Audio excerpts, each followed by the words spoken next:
Best known for her advocacy and compassion, Sister Helen Prejean has dedicated her life to promoting justice and human dignity. Through her work with prisoners across the country, she's inspired a deeper conversation around forgiveness, faith, and the value of life. She is also known as the author of Dead Man Walking, a story that reached audiences around the world and brought national attention to the realities of the death penalty. I'm Chris Doherty. And I'm Chris Benson. We're honored to welcome author and activist Sister Helen Prejean. Welcome to Celebrate Michigan, the show produced on the campus of Madonna University. Yes, Sister I Helen. love being here. It's been a great day so far. I can't wait to hear what we're going to say. We can't either. Tell us how you got started in this work, Sister Helen. Yeah, it's the sneakiness of Jesus, I think, because I was invited to write a letter to somebody on death row, and I thought I was only going to be writing letters. His name was Patrick Saunier, and I ended up then being with him when he was executed in Louisiana in the electric chair 2.5 years later, and went with him through that whole process and watched how it worked and didn't work, and came out and realized I had the ministry of being a witness, and that's why I wrote the book and why I do the work that I do. That's great. Can you share with us some of your early experiences visiting prisons and what that work was like as you began to do it with those that you served? Yeah, well, it was just like opening up a whole new field for me.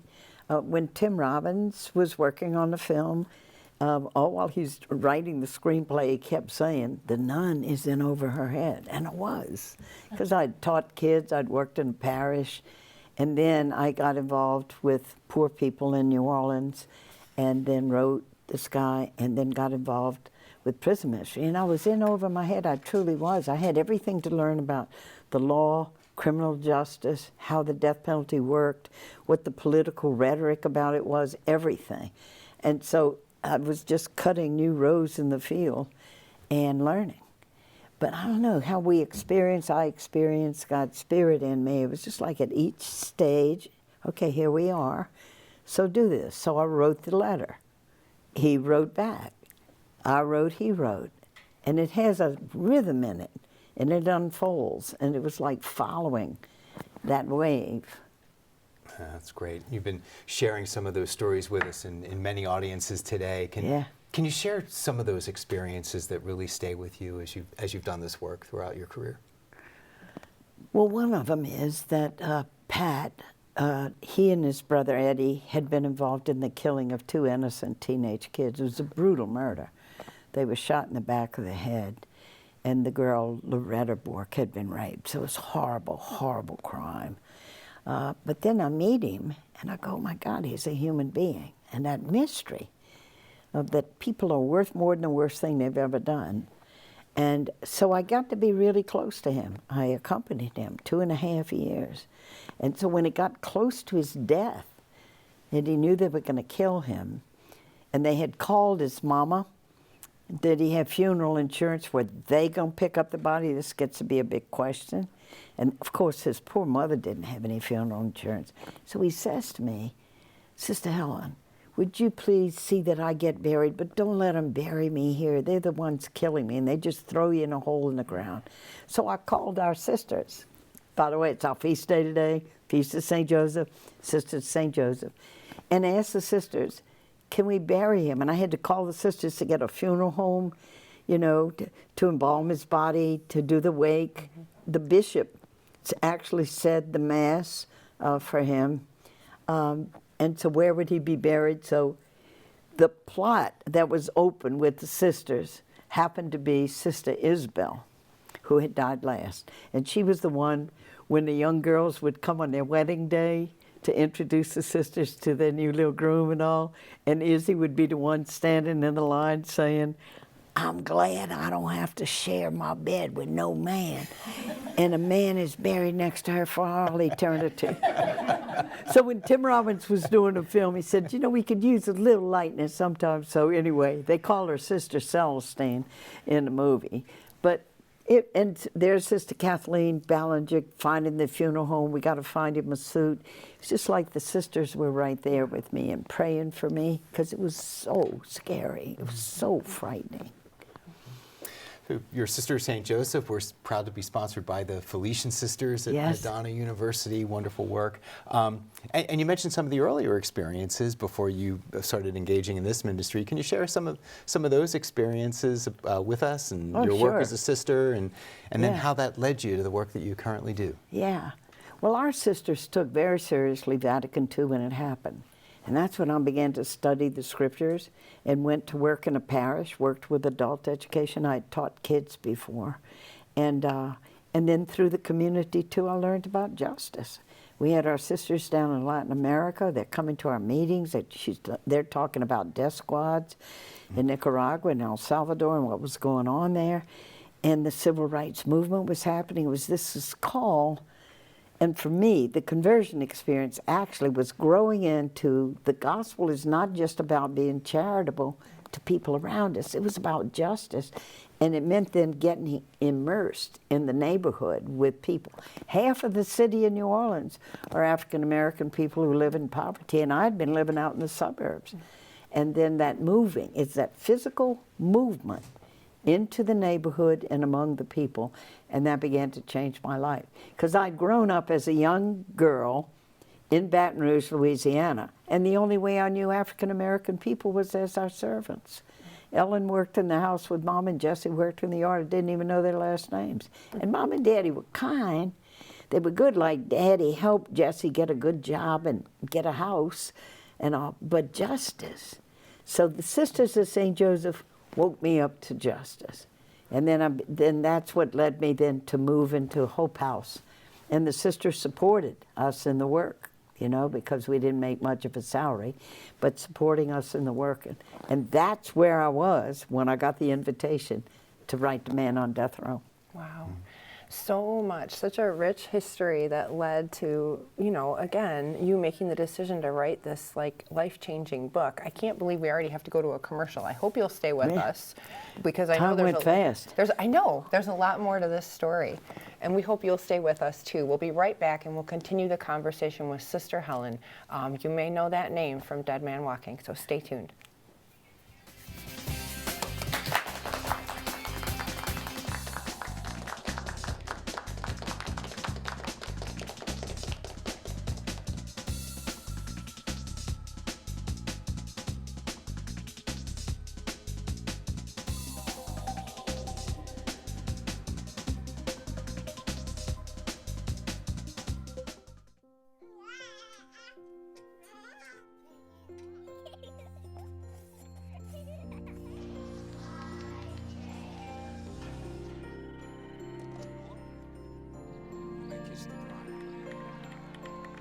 A full life, measured in seats, starts with the right ones early on. Car crashes are a leading killer of children 1 to 13. Learn how to prevent deaths and injuries by using the right car seat for your child's age and size. They call me Prince like I'm royalty or something. But the places I've lived ain't no palaces. So I don't need grilled salmon or a new scratching post. Just give me a cardboard box and a can of tuna and we're good. You can even change my name. I'm cool being the kitty formerly known as Prince.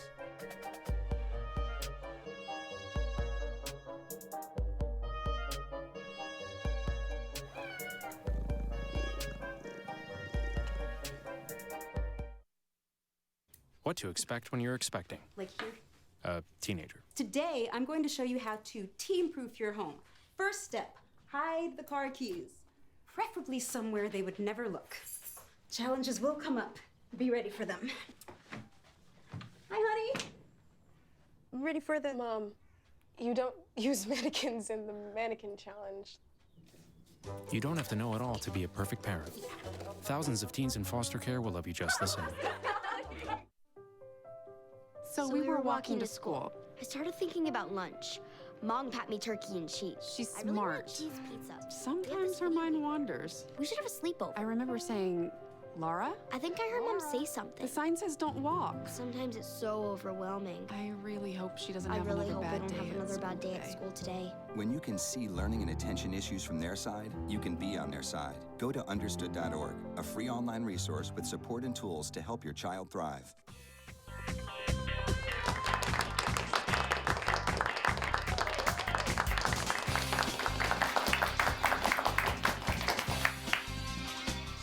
Welcome back to Celebrate Michigan. I'm Chris Benson. And I'm Chris Doherty. Joining us today is Sister Helen Prejean, author of Dead Man Walking. Sister, your book had an impact across the world. Can you tell us a bit about that? Not only writing it, but also after it was released, the impact that it had, and what may have surprised you about the impact of the book? I mean, definitely surprised. I'd never written a book before, but I had a really good editor who helped me shape the story. When I did the first draft of Dead Man Walking, I was all into the human rights of the person being executed. And Jason Epstein said to me, nobody's going to read your book. You got to deal with the crime and the victims, because that's the starting point of the readers. And that's the deep question we all have. Look at the suffering of these people. What's justice for the people who did these crimes? Help me shape the story. Came out in '93 when 80% of the American public was for the death penalty. Came out in '93, '94 we got the paperback, and it went into the lap of Susan Sarandon, who was filming The Client, one of the Grisham movies at the time, and she read it. She brought it to Tim Robbins and pestered him for 9 blooming months till he read the book. And when he read the book, he knew he was going to do the film. He said it was the easiest screenplay he ever wrote, because he knew he wanted to bring the American audience deep into the suffering on both sides, which he did.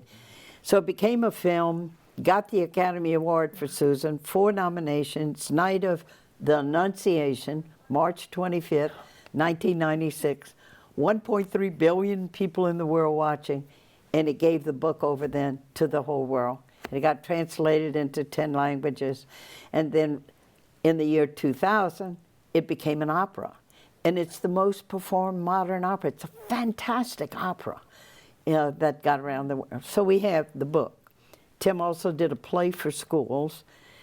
We have the movie. We have the opera. You know, the only thing we miss is the ballet, Dead Man Kicking. But then the last iteration is this. It's the graphic of Dead Man Walking. And it's powerful, and so we're getting it out to young people, and it's why I'm really glad to be here at the Felician Universities. This is my 3rd one. Yeah, you've had a big week. Yeah, we've had a big week. It's a good week, really good. Because the gospel and the death penalty, so what does it mean? Yeah. So, just thinking about every version of the book, what were some of the experiences that what made them special, that you decided to share them in each version of the book as you've developed it? Well, I was hesitant to write a book at first because they had books out there on the death penalty, but they were written by experts, they were written by lawyers, they had statistics, but nobody had written a personal story. And so it's personal. That's what I think makes it special. I wrote Dead Man Walking first, then The Death of Innocence, about people I was with who were innocent. And then this too, it's personal. It's, you know, you just can even see in the color, here I am standing there. And as I learn, the reader learns, because I don't know anything when I get into it. So we learn about the criminal justice system, we learn about the death, and learn about the humanness of people who do terrible crimes. And then we go through their journey and then their death. And the reader comes with you. See, when you're reading a book, you're quiet, you're not in debate, and you're meditating. It's close to meditation. And in your imagination, you can go there. And the graphic really brings it out. So having read both the text version and now the graphic version, I'll say they're really striking, re-experiencing, and many of it are the images that are presented in this. Yeah. And can you talk a little bit about those images and how they may have impacted you, maybe how you rethought the message of the book by seeing it in a different you know way? what? On page 255, There we I was go. just looking at it, and it shows me, because when Pat was executed, when they put the mask over his face, I closed my eyes. I knew he was there, knew I was there. He had looked at my face. He knew that. But I closed my eyes. But then with Robert Lee Willie, who was the second one, he's the second story in here, I watched everything. And Catherine Anyango, who's she caught it on this, it's a single page in the book, shows me sitting there with Robert Lee Willie's little black knitted hat. He wore that hat everywhere, and right before he died, he handed the hat over to me, and it shows me just sitting there with the hat, and it says, "This time I do not close my eyes, I watch everything. I watch everything. And I grew into a new purpose in my life to be this witness, because people don't see this. It's like a secret ritual. The witness, I watch everything, and then I come out and I share it with people to bring them close. That's amazing. You also share some of the stories of encounters you've had with families of the victims. Oh, that's important. And how that also has impacted you and impacted the work as well. Can you speak a little bit to that also? Yeah. So, big mistake in the beginning. I didn't reach out at all to victims' families. You know, I was with this man who was being executed, and I met them at the pardon board hearing where it couldn't be more polarized. They were there to ask for the execution of Pat and his who had done the killing of their kids, and I met them there. And they were furious. One of the families, the boy's family, David LeBlanc was just 17, he was killed, and his mom and daddy were there. And his daddy walked right up to me at this hearing, and he said, "Sister, all this time you've been visiting with the two brothers. We haven't had anybody to talk to. They were very Catholic."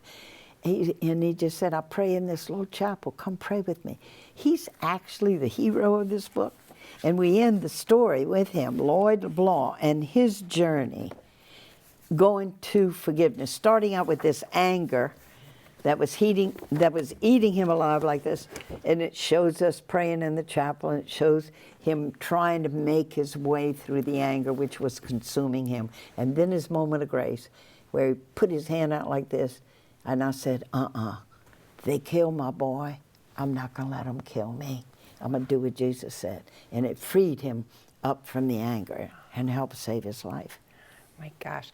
And we have to go to a commercial on this wonderful cliffhanger moment that you're sharing. It's so emotional. So I know our audience is going to stay tuned. We're going to be right back. Thank you.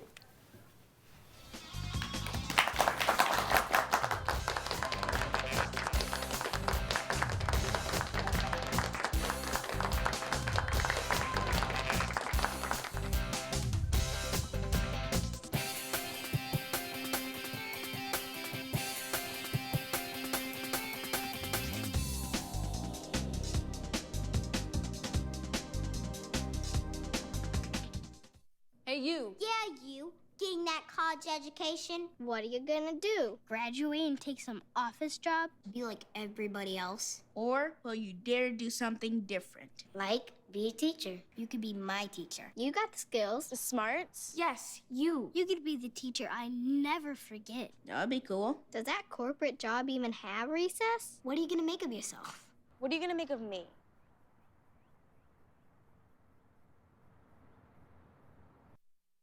Fast-paced family life in need of a slowdown? Hello, I'm Dr. Spruce. Did you know all those green shapes on maps are parks and forests? It's true. Visit discovertheforest.org and plan to visit a park or forest near you, instead of just wondering what it would have been like. While the word forest might make you think of distant lands from far, far away, please note parks and forests are closer than you think, which means things like beautiful scenery, fresh air, and family time are also closer than you think. My name's Reggie. Just recently, my wife and I took in her sister's children. Now, we already had 4, so I went from becoming a family man to a man with a bigger family. Now, you can't eat love, so I don't know how I'm gonna feed them tonight. How was that, Rich? I think I look more like Denzel. That's cold, man. Play a role in ending hunger. Visit feedingamerica.org/hunger and find your local food bank. So there you are, shuffling through a stack of resumes, and you come to mine. This is it, first impression, my way in. But can my resume show you how I truly stand out? Like that I was studying, going to night school while working 2 jobs just to help my parents pay for groceries. Or being the first one to always step up. No, that's something you just can't put on paper. Look beyond the resume and discover new ways to develop great talent that is dedicated, hardworking, and determined.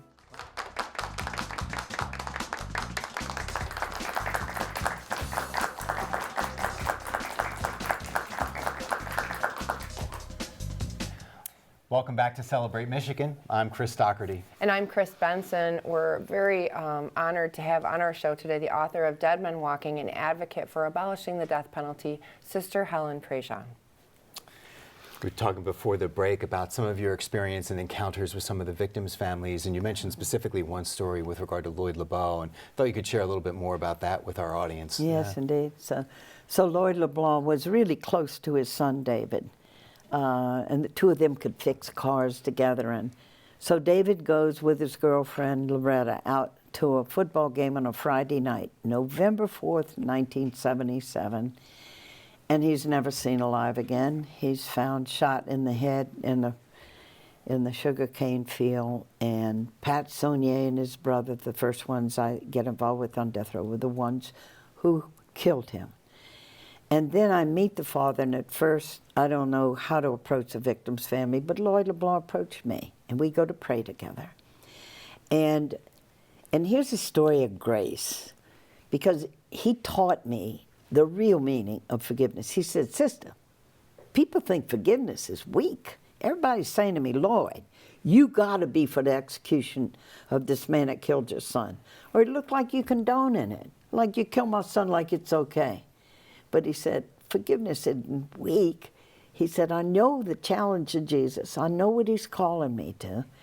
And it was to save his own life, as it turned out, because he was so consumed with anger. And see, he was a kind person. He loved to help people. And he was mad all the time. And he's making his wife cry. His daughter, Vicky, was slipping through the cracks. And so we'd go pray in this little chapel together. And Catholic thing, praying the rosary together on a Friday, remembering the sorrowful mysteries in the life of Christ and his mother. And I'm kneeling alongside a man who's lost his only son, and we're praying through his passion, his death. And then you could see that grace came alive in Lloyd LeBlanc, because think of now the mother of Patrick and Eddie Saunier, who lived in this little town of St. Martinville. Her sons, they were captured, they were arrested, it was all over the news. These two young men had killed this young couple. And the hatred, Miss Saunier herself was getting into town. I mean, she couldn't even, like, go in the grocery store to shop. She'd hear people saying loud enough for her to hear. That young white trash woman, her sons killed the LeBlanc and the Bourke kids. And she became like a little hermit. Her daughter would go to the grocery for her. She closed her blinds. She cut off her TV. People are cutting up dead animals and throwing them on her front porch. Teenagers are driving around going, "Mother, the murderers." And it's just like when we introduce legalized hate in our society. Like, we're going to kill him. Well, now, don't hate his mama now. Like, you can control the hatred in a society. Like, you're going to take a big drop of red dye in a bowl of water, tell it now not to spread. And then one day Miss Saunier hears somebody on her front porch, and she looks through the blinds and sees this man standing there on her porch, and he's got a basket of fruit. And so she opens the door, and it's Lloyd LeBlanc. And he just said, "Miss Saunier, look, we both parents, and as parents we don't really know ultimately what our kids might do, and I don't hold you responsible for what your boys did to our son. And here, I want you to have this, and here's my cell phone number, and call me if you need me." So you could see how grace worked, and the point about that he made, and that I learned, that if you look at even the word forgive, it means to give before, to turn it over. And so he turned over that hatred and that anger. And then you could see grace moving. Here's compassion now moving him to go be with the mother of the young man that killed his son. And you could see it moving in him. So Jesus always talked about, you know about the moral goodness or not of a deed by its fruits. What kind of fruit does it bear? So look at when this forgiving father, now he's extending the compassion to the mother of the two young men who had killed those children.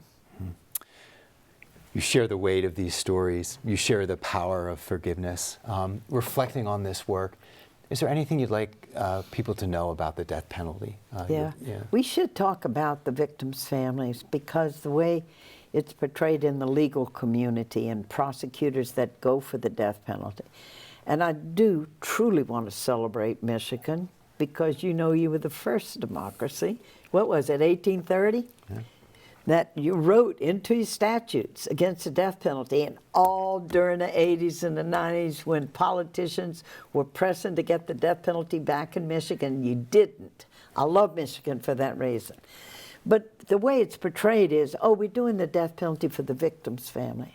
And if you've ever been in a death penalty trial and you hear the arguments of the prosecutor to the jury right before they go in to decide, and he's going to say, look at this family sitting here. They're never going to see their daughter graduate from college. They're never going to see their grandchildren. When you go in that room, do justice for this family. And what they mean by the word justice is only one thing.